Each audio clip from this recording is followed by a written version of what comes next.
Thank you very much, Professor Sasaki, for a wonderful introduction, and my sincere thanks to you and your colleagues in the Japanese language section of the International Society Association for the Study of Gregorian Chant for the invitation to speak to you today.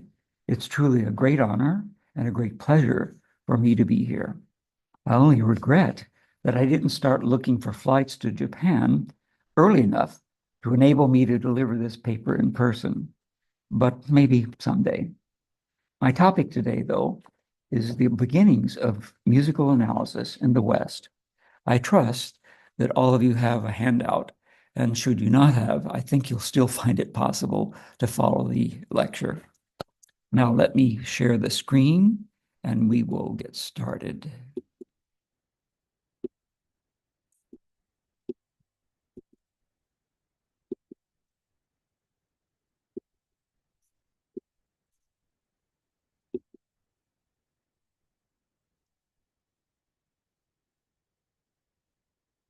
Okay, I think we're in business. As any musician knows, the analysis of music, which Ian Bent and Anthony Popple define as including, quote, the interpretation of structures in music, together with their resolution into relatively simpler constituent elements, and the investigation of the relevant functions of those elements is one of the most important and rewarding aspects of our discipline. For many of us, it is the exercise that first drew us into the scholarly study of music, be it historical or theoretical. We today are fortunate to have at our disposal many analytical methods: straightforward harmonic analysis, Schenkerian analysis, motivic analysis, transformational analysis, and the list goes on. But what would we do if we had none of these pre-constructed practices and/or analytical techniques? Where would we go to find models or approaches to the analysis of a specific piece of music? And why would we do it in the first place? After all, as one of my professors once said, analysis for its own sake can be meaningless. I pose these questions because I want to consider in the next few minutes the kinds of issues that face the authors who produced what were arguably the earliest analyses of Western music, those conducted in the 9th century and beyond. These analyses were brought about by an event that ostensibly had little to do with music, namely the translation of the Roman liturgy into Francia and the concomitant suppression of the Gallican Rite. The process began in 754 with the masses sung by Pope Stephen II at the court of Pepin III and various Frankish churches. It was, for the most part, brought to completion under Charlemagne in the early 9th century. As a result of the imposition of the new rite, Frankish singers had to learn and perform a vast new repertory of Roman chant. And as far as we know, they had to do this in the early years without the benefit of musical notation. They therefore had to develop methods of categorizing music according to salient features of its sounding structure. Since this was music that gave expression to texts, examining the relationship of the texts to the melodies that projected them would prove indispensable. From a purely musical point of view, though, considering features such as opening and closing melodic gestures, range, structural pitches versus ornamental ones, and the ways in which these were functionally interrelated with each other were likewise crucial to the enterprise. The Franks' earliest attempt to gain control of the new repertory was the tonary, whose main practical function was that of classifying chants, primarily antiphons, sung with psalm tones, in such a way that there might be a euphonious connection between the end of an antiphon and the beginning of its verse, or between the end of the verse and the beginning of the antiphon. As we shall discover in a moment, the means by which this was accomplished was what Peter Wagner called a process of melodic accommodation.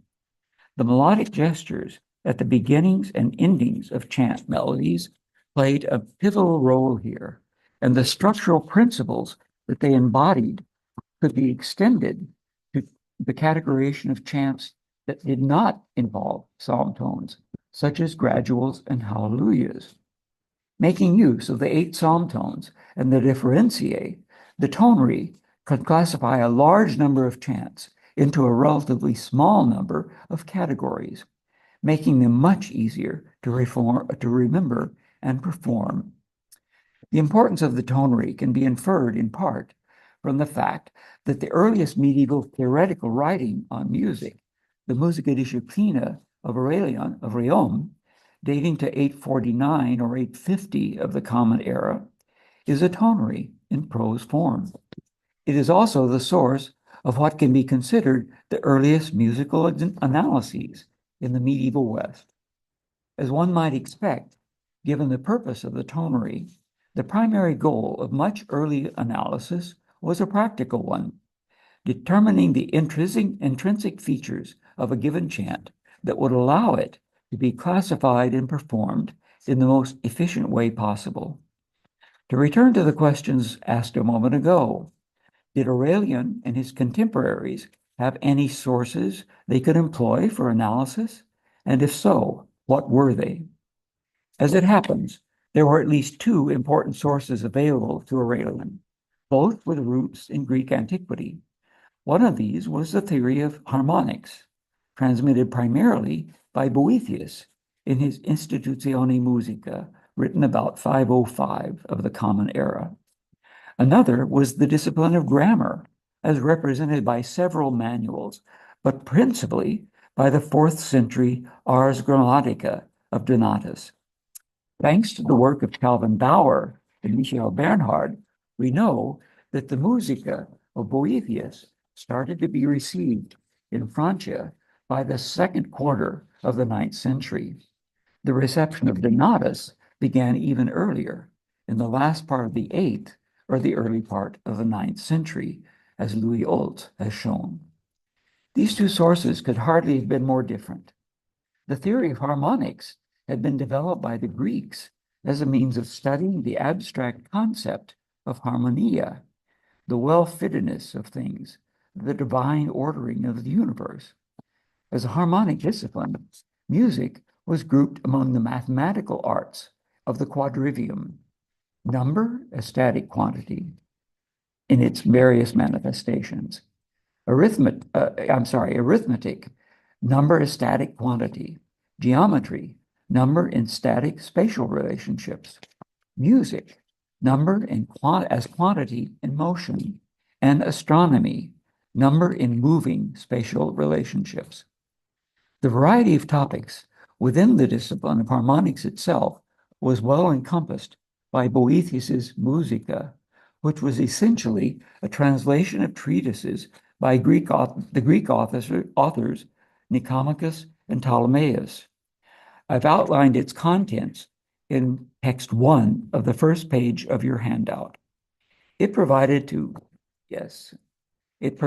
Aurelian and other Carolingian writers a rich theoretical source, treating the Pythagorean consonances, the 3-part division of music, both a geometric and an arithmetic division of the monochord, the greater and less imperfect systems, together with the combined immutable system, and finally, the species of diatessaron, diapente, and diapason, the last name being especially important because, as Boethius says,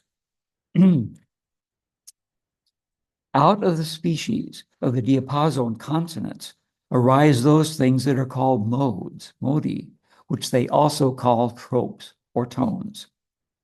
In contrast to the mathematical theory that characterized the arts of the quadrivium, the discipline of grammar was the starting point for the trivium, the verbal arts of grammar, rhetoric, and logic.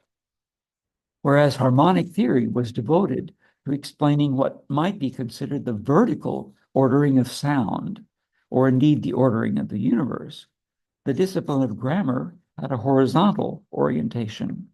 It set out the principles of articulate speech, starting with the smallest element, the letter, and concluding with the construction of a complete discourse. This progression was well established, pardon me, well established by the Roman polymath Varro in his De Lingua Latina, written between 47 and 45 before the Common Era. Please see text 2 of the handout, and I translate. The beginnings of grammar arise from elements. Elements are shaped into letters. Letters are assembled into syllables. Out of syllables, a word, dictio, is constructed. Words are joined together into parts of speech. Out of the parts of speech, a discourse is completed. For 9th century writers such as Aurelian, though, the chief source of information on grammar was not Varro, but rather the 4th century grammarian Donatus, whose Ars Grammatica was the principal textbook on grammar for the Carolingians. As one can see in text 3 of the handout, which presents the table of contents of Donatus's Ars Maior, the treatise proceeded from the generation of sound by the voice, de voce, through letters, syllables, poetic feet, tones or accents, and the punctuation marks, articulating the sections of a complete sentence. Of special relevance to writers on music, though, were the chapters on vox, the syllable, accents, and punctuation. According to Donatus, vox was the voice, was air set in motion, perceptible to the air as much as in itself, which is to say that the sound will be perceptible to the ear depending on how great or small the motion of the air is. Continuing, every sound is either articulate or confused. Articulate is that which can be expressed in letters. Confused cannot be written. In chapter 3, the syllable in grammar is defined as, quote, the combining of letters or the enunciation sufficient in time for one vowel. Some syllables are short, others long, others can be either. Of special importance for music were the topics covered in chapters 5 and 6, prosodic accents and punctuation. The heading of chapter 5 tells us, quote, some call tones accents, others inflections, and that there are 3 of them, acute, grave, and circumflex. Concerning positure, or punctuation signs, Donatus says, and I translate, there are altogether 3 posituri, or distinctions, which the Greeks call theses, distinction, subdistinction, and medial distinction. A distinction is where a complete sentence is ended. A subdistinction is where there is not much of a sentence left, but which, separated by necessity, must subsequently be added. A medial distinction is where there is about as much more to say as has already been said, but we need to take a breath. In reading, a complete sentence is called a period, whose parts are cola and commata. In the next few minutes, we shall see how the principles of harmonic theory and grammar laid themselves out in several early analyses of music, starting with those in the 9th century treatises of Aurelian of Rome, the first quidam of the Alia Musica, and the Musica and Scholica in Cariadis, and concluding with those in Guido d'Arezzo and Johannes Cato, or Flegimensis, in the 11th century. The questions we should ask of these writings have to do with musical structure and function. Questions such as, how can one describe the features of a given structure? What functions do specific features, specific pitches play in that structure? Let me repeat that. What functions do specific pitches play in that structure? And how do those two relate to each other? And if you'll pardon me for just a second, I'd like to take a drink of water.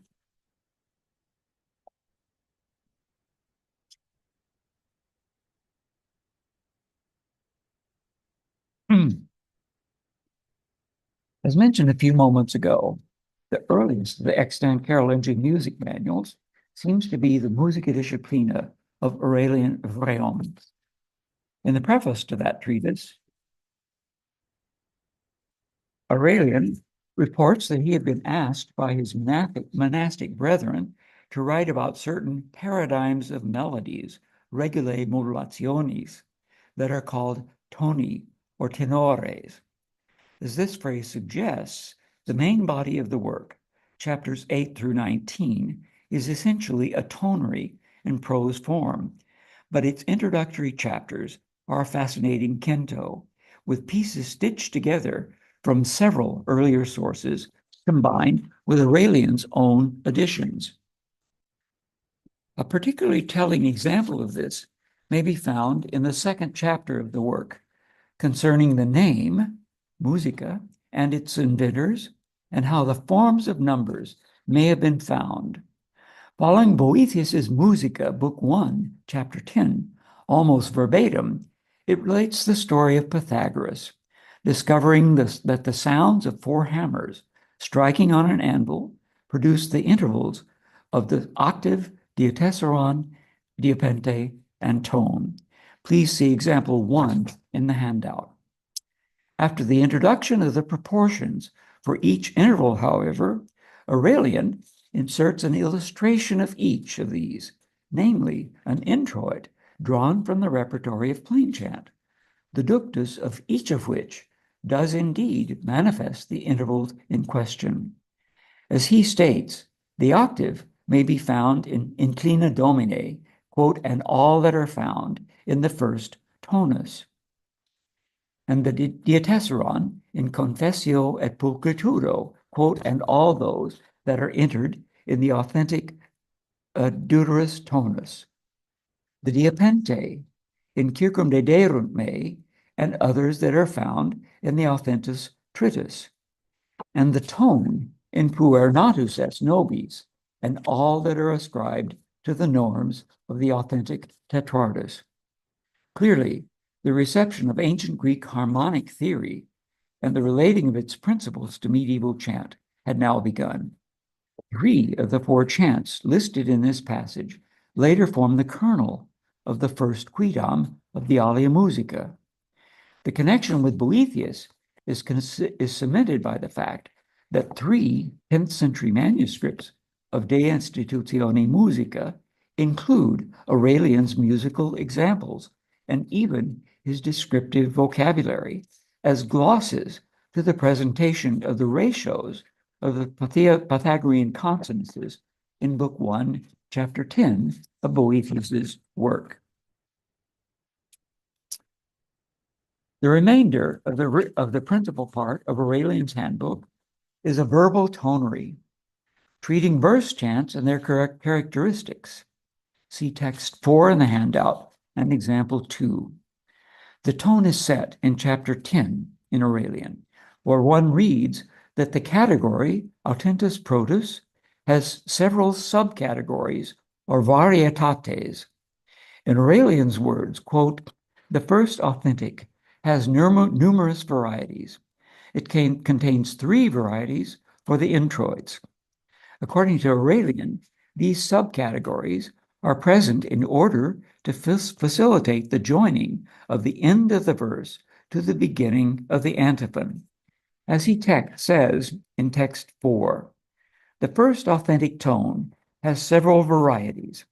For the introits, it contains 3 varieties, the first of which is this, the antiphon, gaudete in domino semper. The end of the verse flows directly into the beginning of the introit and is equal to it, and is neither pushed upwards or pressed down. The second variety is this, the antiphon justus est domine, the end of whose verse is this, the end of whose verse is elevated so that it can be joined to the beginning of the antiphon. The third is this, the antiphon suscepimus Deus, in which the last syllable of the verse makes delays a little longer than in the first and the second, and the pitch is raised, so that it can be fitted to the beginning of the introit. As we can see in example 2, Aurelian's descriptions of the varietates or differentiae are accurate as long as one knows how the melody goes, but they are hardly the precise characterizations of the intervallic structure that we might have expected from the use of plain chant as to illustrate the Pythagorean consonances earlier in the work. Something closer to genuine analysis does occur later in the same chapter of Aurelian, chapter 10, in describing why the introits he has just discussed receive their different varietates. But here, too, precise characterizations of pitches or intervals is lacking. See text 4 at the bottom of page 3 in the handout. I quote, "The first, Gaudete in Domino, then receives the end of the verse directly in itself for this reason, for it both begins the verse straight and the voice does not wind through tortuous curves, and because the tonus is found on the third syllable, that is on te of Gaudete. But in the second, the last syllable of the verse is elevated for this reason, because the tonus is on the first syllable, that is on ius, in Justus es Domine. But in the third, the last syllable of the verse is raised higher and allows to have delays longer for this reason, because the completed tonus is found on the second syllable, that is on she of suscepimus. Therefore, not undeservedly, is the end of the verse prolonged, and it is carried higher," end quote. As this passage indicates, and as we've also seen in example 2, the crucial factor for determining tonus, and hence the variety of the psalm tone, is the opening melodic formula of the example.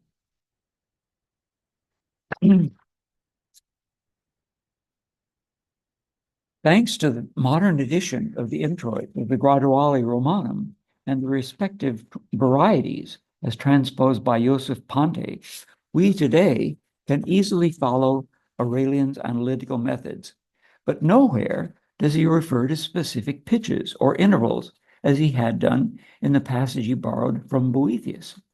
It is clear, though, that Aurelian knew the ductus of the melodies he was describing and could assume the same on the part of his reader.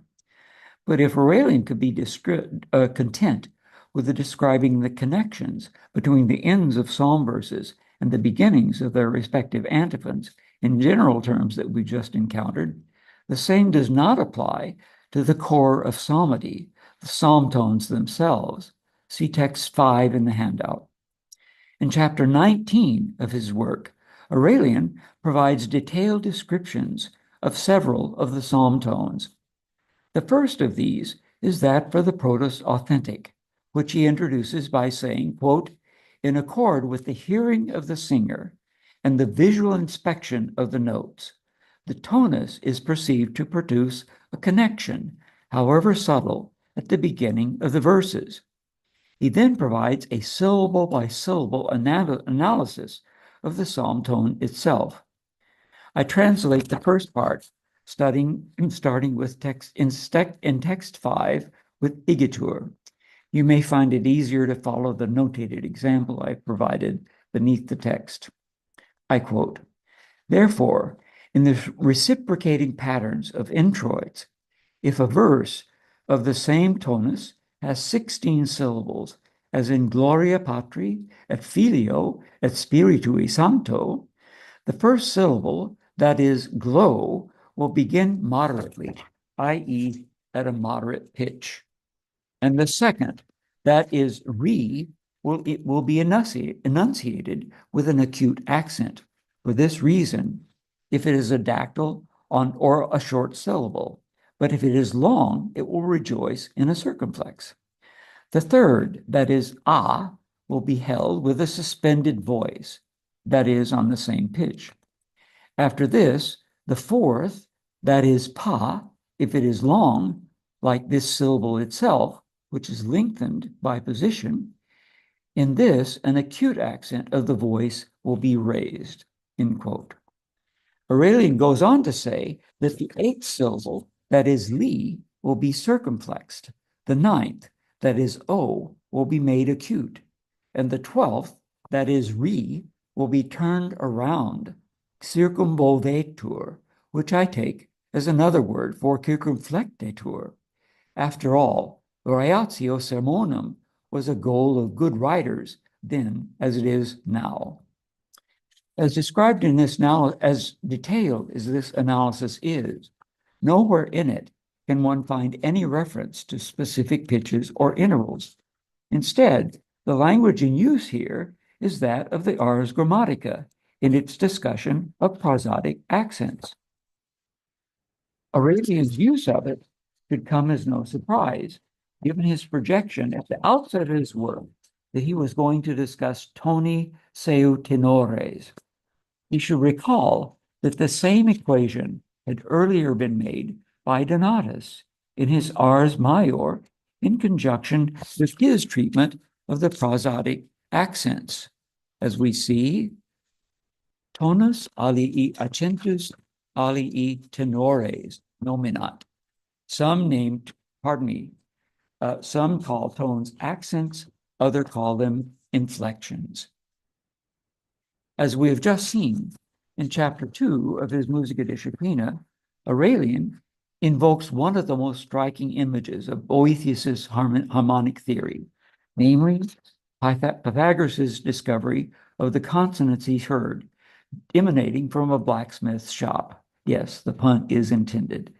At the same time, his descriptions of the differentiae and the incipits of the antiphons associated with them make no use of harmonic concepts, and his detailed analysis of the proto-authentic psalm tone draws its principles from the discipline of grammar, not from harmonic theory. Those relationships are reversed, however, in a treatise that Jacques Chaillet dates to the late 9th century, that of the first Quidam in the complex transmitted under the title Alia Musica. Here, too, we are dealing with a kind of tonery, divided into 8 sections corresponding to the 8 tones discussed by Aurelian, and citing representative chants, whose structural features place them in their respective categories. Although this author does not quote Boethius verbatim, his descriptions of music clearly draw upon the proportions outlined in Book 1 of Boethius's work. Rather than presenting them simply, though, as proportions, 2-to-1, 3-to-2, 4-to-3, he describes them as sums of their terms, which can also be multiplied or divided. The first Quidam's discussion of the proto-authentic can serve as an example. See text 6 and the accompanying example 3 in your handouts. To give you a bit of the flavor of the first Quidam's approach, let me translate the beginning of the works, omitting the phrase in square brackets. And I quote, the first tonus is B, the first tonus is 6-to-12, that is 18, which is 3 times 6, which duple proportion is called the diapason. Further, 8-to-12 is 20, which is called a sesquialter proportion to 12, since 12 has within itself 8 and a second part of it, that is 4, and makes a diapente. Likewise, 9-to-12 is 21, which is called a sesquitertia proportion, since 12 contains 9 and a third part of it, that is 3, and becomes a diatessaron, that is 3 times 7, which is 21, end quote, just to give you some flavor. Although the expression of the proportions as both ratios and sums is unusual, and factoring the sums even more, the text for the most part makes sense. If the mathematical procedures of the first Quidam might seem a bit suspect, though, his knowledge of the chant repertoire is not. He provides an intervallic analysis of the introit rorate celi that is surprisingly perceptive, using an approach that is almost prophetic of analyses to come. See text 6 and example 3 in your handouts. He states in sentence E that all the examples of chant in the first church mode can exhibit the duple proportion or octave, as in the phrase rorate celi, or the proportion sesquialtera or diapente, as in the phrase et nubes fluant justum, or the proportion sesquitertia or diatessaron, as in the phrase et germinet salvatorum. As the transcription of the chant in the accompanying example 3 shows, the author was well aware of the intervallic structure of the various parts of rorate celi, surpassing even Aurelian in this regard. From our discussion of the treatises of Aurelian and the first Quidam, it should be clear that both the ars harmonica and the ars grammatica were known and start to play a role in Frankish analyses of music in the 9th century. As differently as they are treated, though, it should be pointed out that techniques from both disciplines are employed toward a common goal, that of classifying chant according to tone, which would soon be called modes. Aurelian's careful analysis of the melodic gestures of the first psalm tone by means of prosodic accents lies at the very heart of this undertaking. The identification of structural pitches, be they the Pythagorean consonants named by Aurelian and the first Quidam, or those identified by reference to syllables by Aurelian in his discussion of introits and their varieties. This likewise reveals itself to be a primary concern of both writers. Now that we've set out the opposite poles of musical analysis in the 9th century, let us turn to 2 works that are among the most fascinating, insightful in the second half of that century, namely the Musica in Quiritis and its companion, the Scholica in Quiritis. The path that these treatises will ostensibly follow is set out in the very beginning of the Musica, see text 7 in the handout. And I quote, just as the elementary and individual elements of speech are letters, from which are composed the syllables that further make up the verbs and nouns that compose the fabric of a complete discourse, so too the fongi, which are called soni in Latin, are the progenitors of melodious utterance, canora vox, and the content of all music resides in their ultimate resolution, end quote. After an opening sentence that echoes both Varro and Chalcidius's commentary on Plato's Timaeus, one might expect an approach quite similar to that of Aurelian.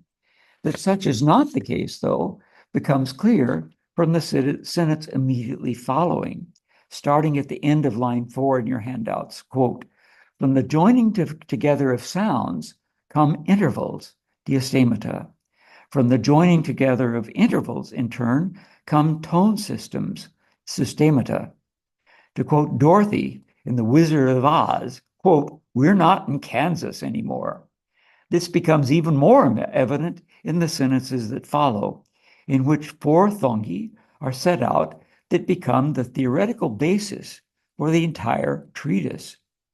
Now I start at line 9 of text 7, I quote, each of these 4 is different via the diversity coincident among them, so that they differ not only in highness and lowness, but also have by their natures their own specific quality, which the fixed interval of their height and depth relative to each other produces.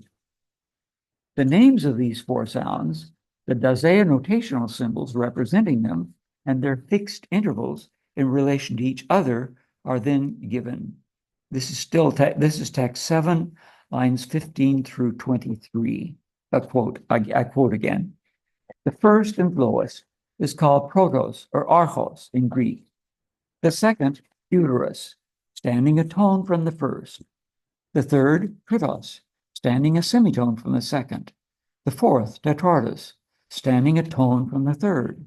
By continuous multiplication, an infinity of these sounds is woven, and they continue succeeding each other, 4 by 4 of the same structure, ascending and descending until they stop, end quote. Clearly, we are dealing here with harmonic theory, but filtered through a different tradition, that of Byzantine chant and the theory of the octoichi. On the basis of the foundation laid at the outset, the author of the Musica Incurritus builds a comprehensive treatise on plain chant in the first 8 chapters of his work. He sets out the Dazea notation, a tone system built of 4 disjunct tetrachords of the structure we have just seen, tone, semitone, tone, in succession. He then defines the nomenclature and function of these tetrachords. The tetrachord of the finales, for example, is so named because, quote, it is necessary that all melody be completed in one of these 4. Following this, the author describes the differences between authentic and plagal tones. And in chapter 8, as you'll be able to see in text 8 in the handout, he shows, quote, how all the tones are produced from the power, the vis, the power, the force, the potency of the 4 sounds, protus, deuterus, tritus, and tetrardus. He does this not by describing specific pitches, but by copying out the same melody 4 times, each ending on a different one of the 4 finales. He then describes this process by saying, quote, these 4 individual examples, while they are separated only by a semitone or a whole tone, that is, by a harmonic interval, are changed by that alone from one type of tonus to another, end quote.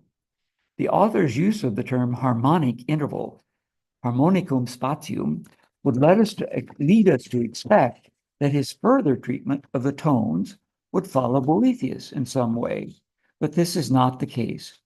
In order to convey the differences in each tonus, he provides model melodies for each of the 4 principal sounds, or thongi, a technique reminiscent of Aurelian or of the Papedicae from the Byzantine tradition.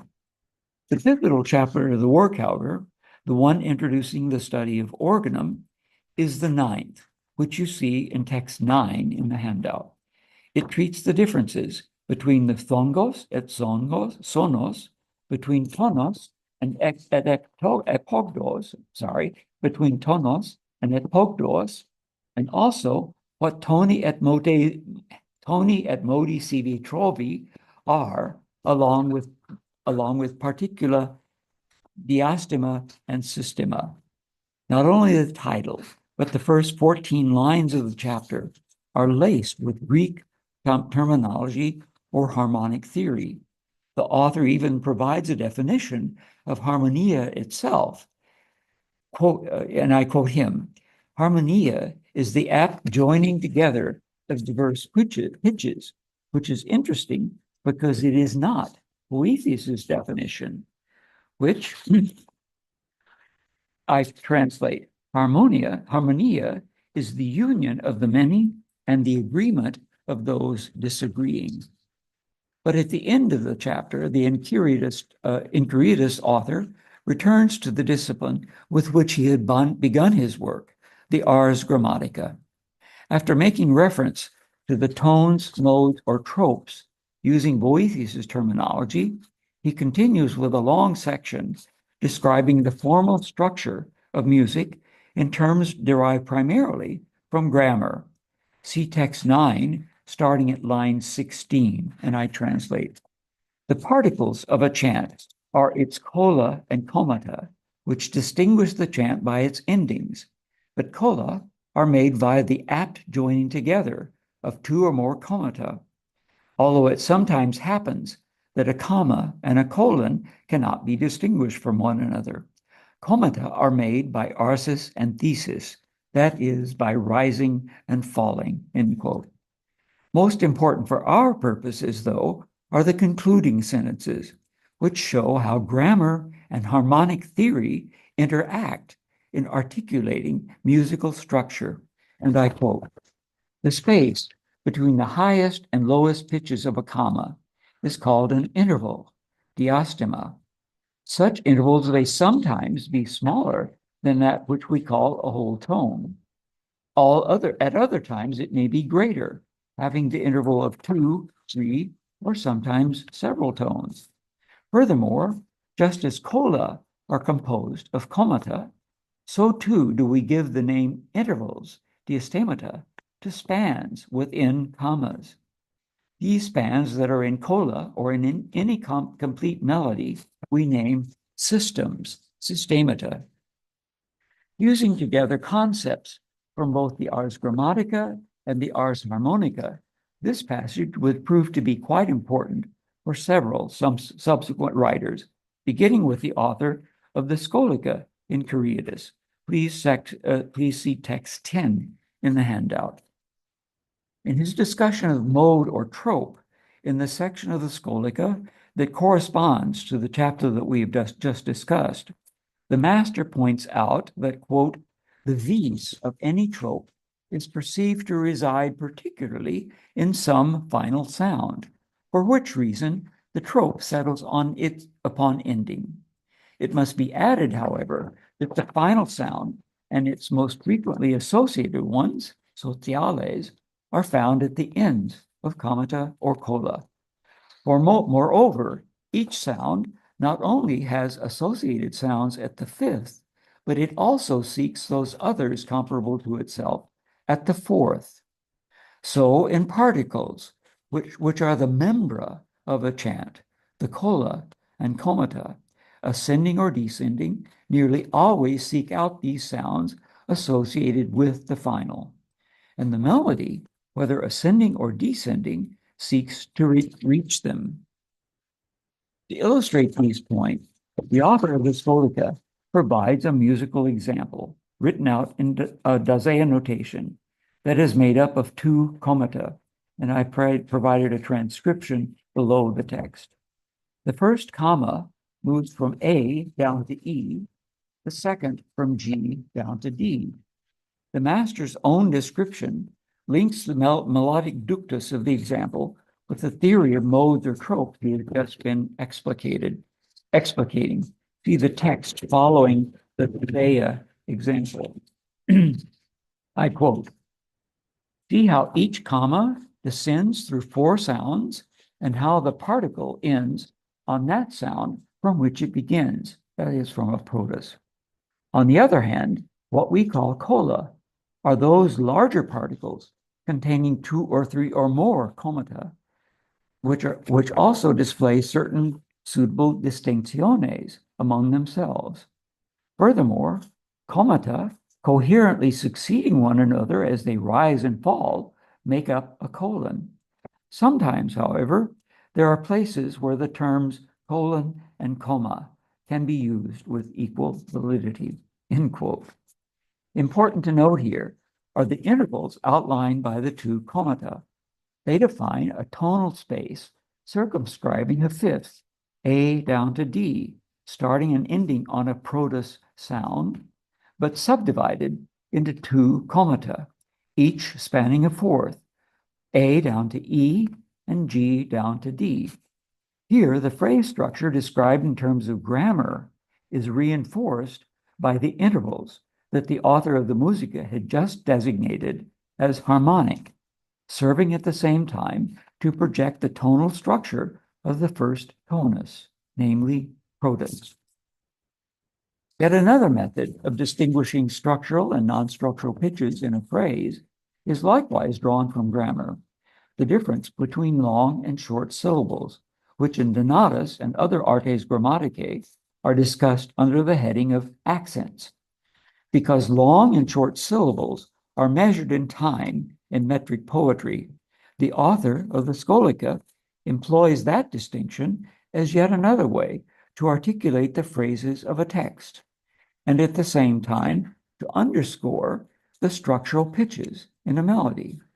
Following the passage we have just considered, in which the author discusses the phrase structure and the ways in which it helps project a tone or mode, introduces the technique of numerose canere, rhythmic singing. Please see text 11 in your handouts. In answer to the student's question, quote, "What does it mean to sing rhythmically?" the master replies, and I quote, "So that it might be understood where one must use longer and shorter durations, morule, similar to the way in which one observes which syllables are short and which are long. Thus, let us consider which sounds ought to be lengthened and which should be shortened, so that longs fit together properly with shorts, and one marks time as if the song had metrical feet," end quote. The master then sings the antiphon, ego sum via, to be imitated by the student. Again, I provided a transcription beneath the text. Afterwards, he explains that in these three membra, only the last sound is long. The remaining ones are short. Therefore, to sing rhythmically in this way is to measure durations proper for long and short sounds. Note that he does not say syllables, and the master means what he says. The durations given in the manuscripts, and which Hans Schmidt drew upon in his edition, apply to pitches, not to long and short syllables of text. For example, at the ends of the first two phrases, the final A of via and vita in the nominative singular is short. Only in the ablative or vocative would they be long, and that is certainly not the case here. And ya, the final syllable of alleluia, is long in Hebrew, but not in Greek or in Latin. It is performed long here, though. Rather than reflecting the scansion of the 3 lines of poetry, what the example does instead is project the structural pitches of the Tetrartus Authentic. The first member begins with a repeated G, the finalis, and ends on a lengthened F, the subfinalis. The second member starts again on G and rises a fifth to D, the tenor or reciting tone. The final phrase descends from D back down to the final G. Although it is not stated expressis verbis, this example too shows us grammar in the service of harmonia. Before leaving the 9th, or perhaps the early 10th century, I should like to look briefly at a small treatise transmitted together with the Musica and Scotica and Curitas, all of which were originally attributed to Hucbald by Gerbert. Please now see text 12 in your handout. The treatise in question begins with the exhortation, ecce modorum sive tonorum incipit ordo. Behold, here begins the order of modes or tones.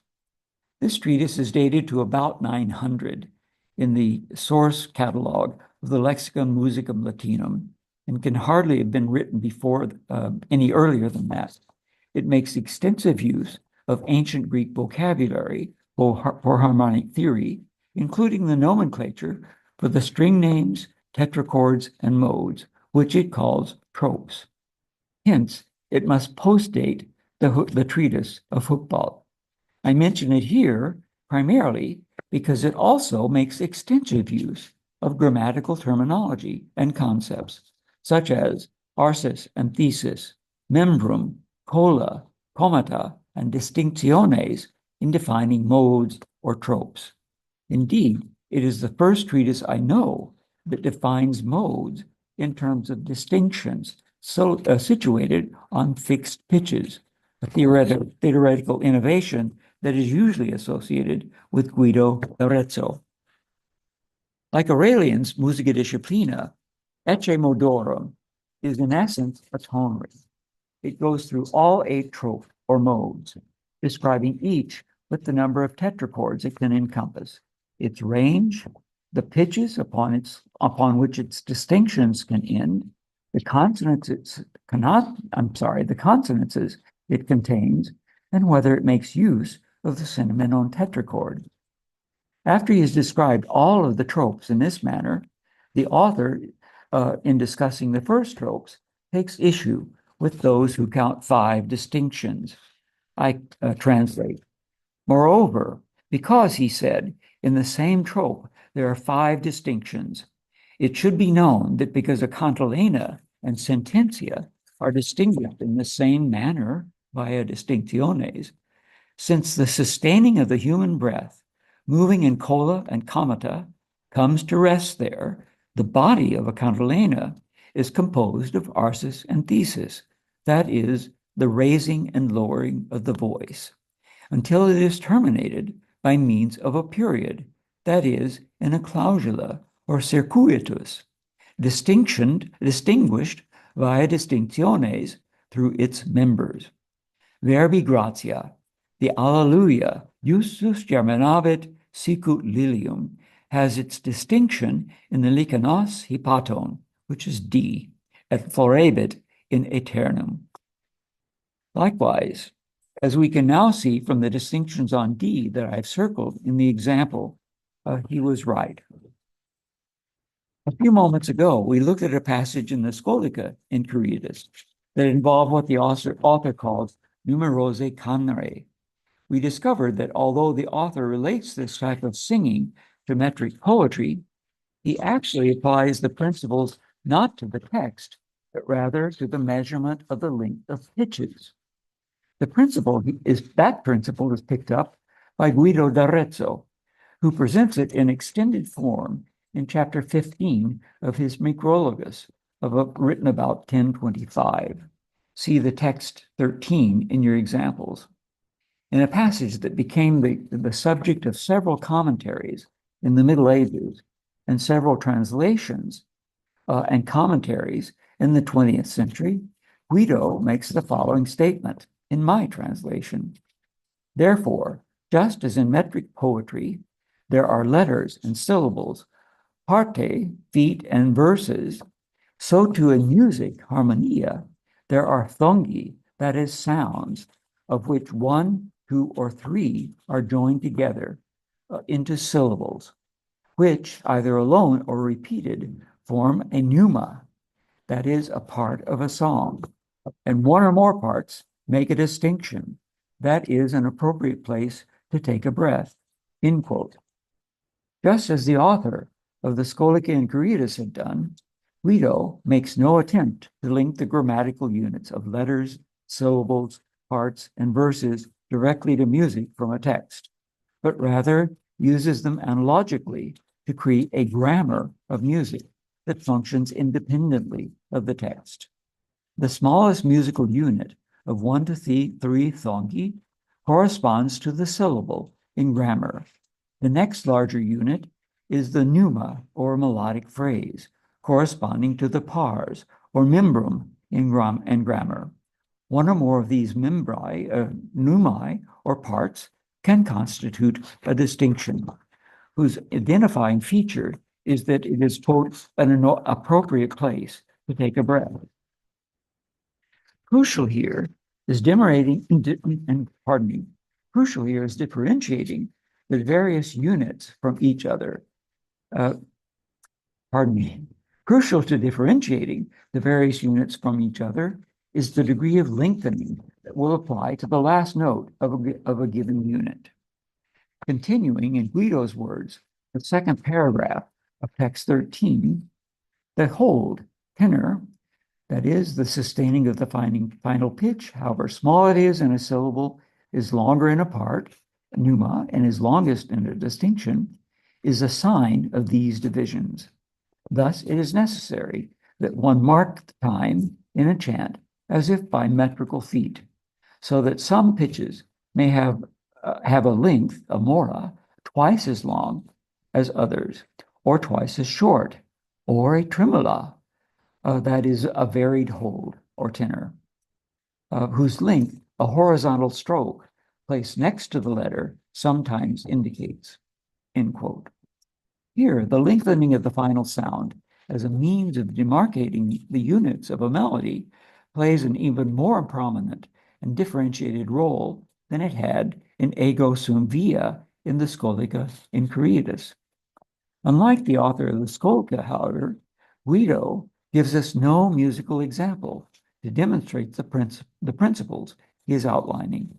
Fortunately, both Aribo, writing between 1068 and 78, and an anonymous commentator on the Micrologos, writing about 1075, do provide such an example.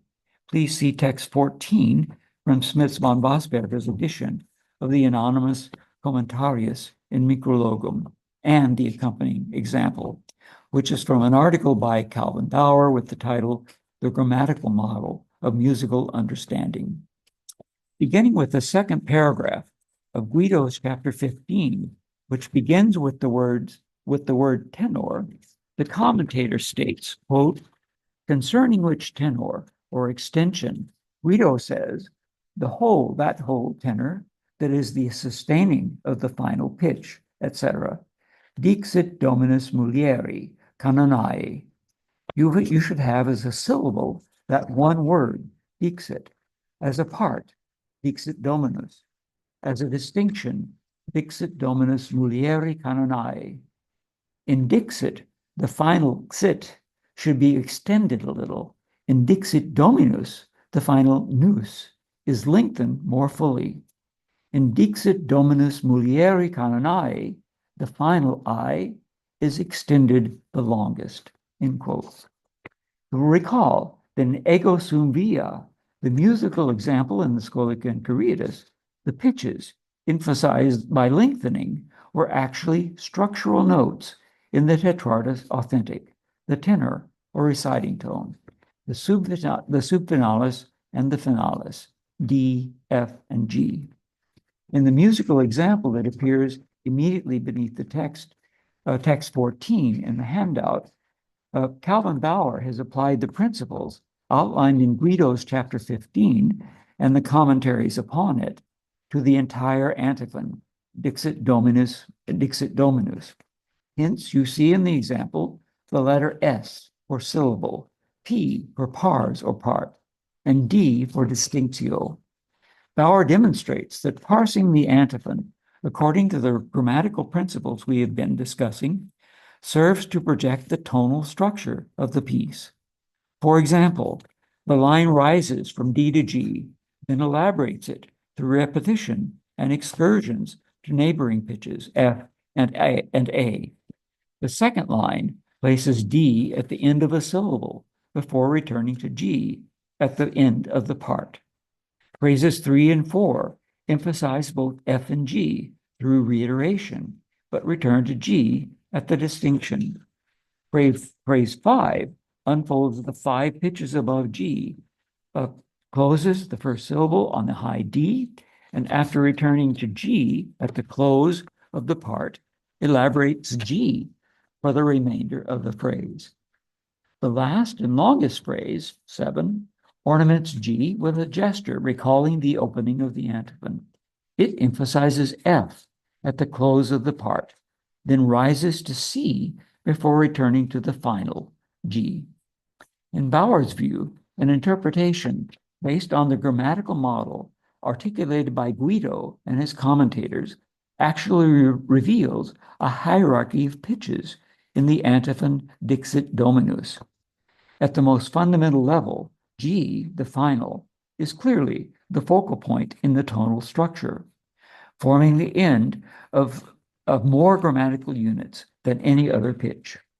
The pitches of fifth below and above G, namely C and D, lie at the second level. They end important structural units and are the lowest and highest notes, respectively, in the antiphon, with an excursion up to E.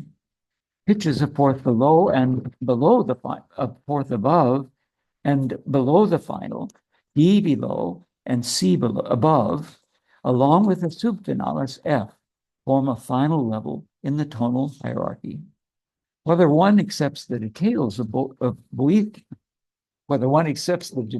Bauer's analysis or not, Dixit Dominus does provide us with another concrete example of what the Lombard anonymous, usually known as pseudo-Odo, had to say in the early 11th century about the relationship between grammatical units and mode. See text 15, I translate. The distinctions too, that is, the places at which we pause in a chant and at which we divide it, ought obviously to begin and end each mode on the same notes on which let me begin that again. The distinctions too, that is, the places at which we pause in a chant and at which we divide it, ought obviously to end in each mode on the same notes on which a chant in that mode may begin. And where each mode best and most often begins, there, as a rule, it best and most suitably begins and ends its distinctions. A chant, in other words, belongs for the most part to the mode in which the majority of its distinctions lie. I should like to conclude this survey by considering a passage that has been called the first example of structural analysis in Western music, namely the analysis of the antiphon Petrus autem in the Musica of Johannes Cato, also known as Johannes Affligimensis, whom I'll simply call John.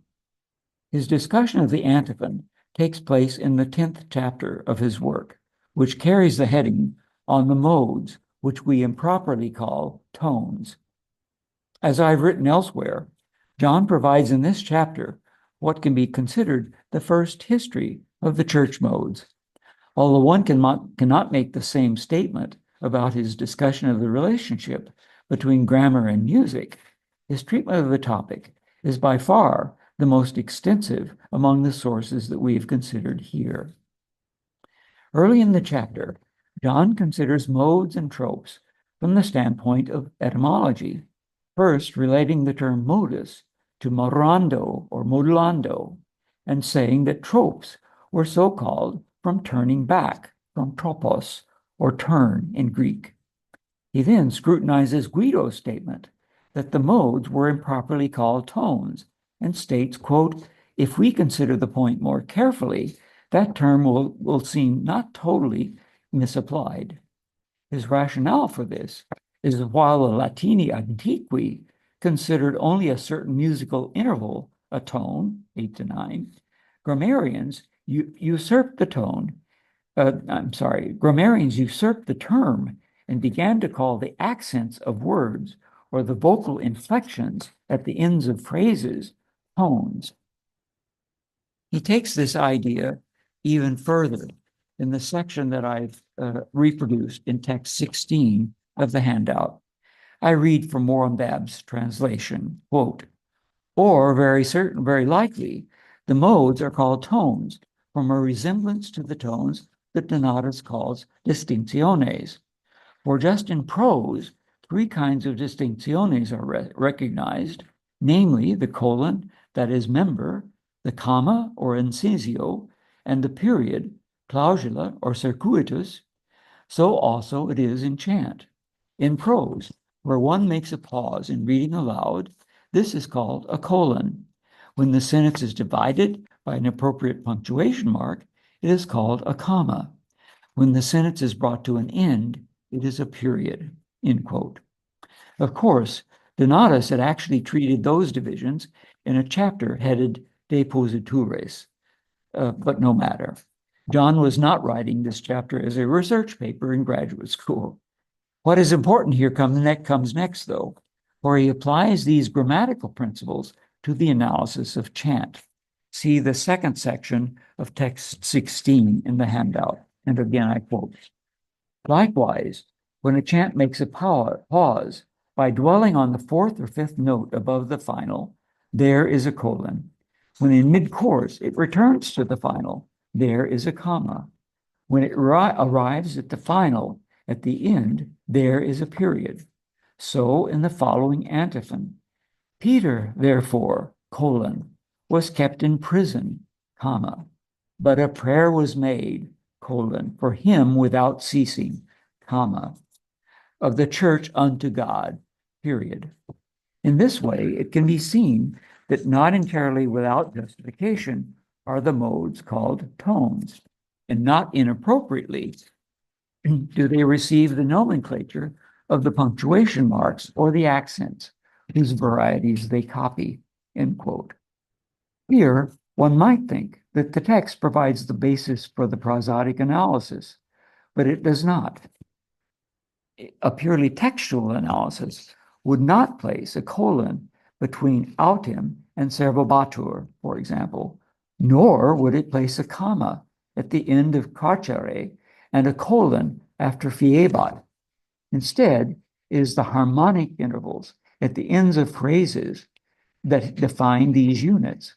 A pause, a fourth or fifth above the final, identifies a colon, one on the final itself. Before one reaches the end will be a comma, and the final at the end is the periodos. Here, the alternation between the pitches A and D projects the tonal space, typical for the Proto-Authentic. I find it interesting that John clearly did not follow Guido's precepts from chapter 15 of the Micrologos. If he had, he would have identified Petrus as a syllable, Petrus autem as a part, and the first two phrases ending on carcere as a period. Following either analysis, though, the ends of the three sections in question project the pitches containing or outlining the diapente, characteristic for the Proto-Authentic. Petrus, D, Petrus autem, A, and Petrus autem in carcere, D. With John's analysis of Petrus autem, we have in a very real sense come full circle.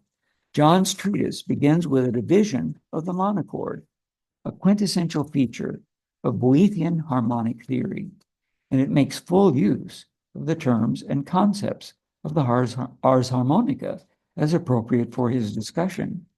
At the same time, he shows himself fully conversant with the ars grammatica, even citing its most famous representative, Donatus.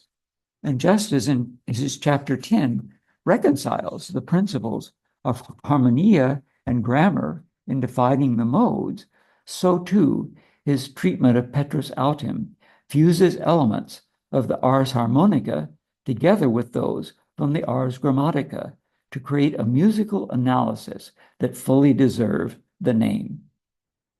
Thank you very much.